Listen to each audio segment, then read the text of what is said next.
पोलंडचा यशस्वी दौरा आटोपून पंतप्रधान नरेंद्र मोदी आज सकाळी युक्रेन पोहोचले। राजधानी कीव इथे भारतीय समुदायाकडून पंतप्रधानांचं जोरदार स्वागत करण्यात आलं।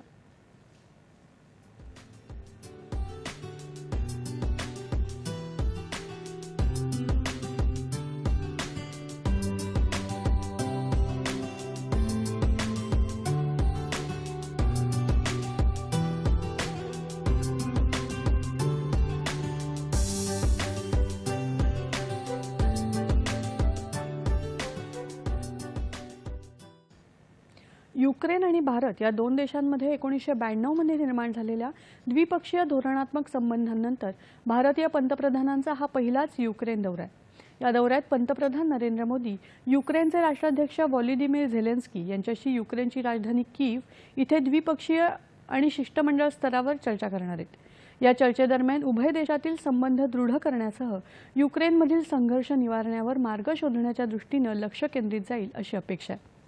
पंतप्रधान युक्रेन दौऱ्यात विविध कार्यक्रमांच्या माध्यमातून राजकीय, व्यापार, आर्थिक, गुंतवणूक, शिक्षण, सांस्कृतिक, मानवतावादी सहाय्य आणि इतर द्विपक्षीय संबंधांच्या विविध पैलूंना स्पर्श करतील। या दौऱ्यात पंतप्रधान विद्यार्थ्यांसह भारतीय समुदायाशीही संवाद साधतील। पंतप्रधानांच्या युक्रेनच्या ऐतिहासिक भेटीमुळे द्विपक्षीय संबंध अधिक दृढ होतील आणि त्यांचा अधिक विस्तार व्हायलाही मदत होणार आहे।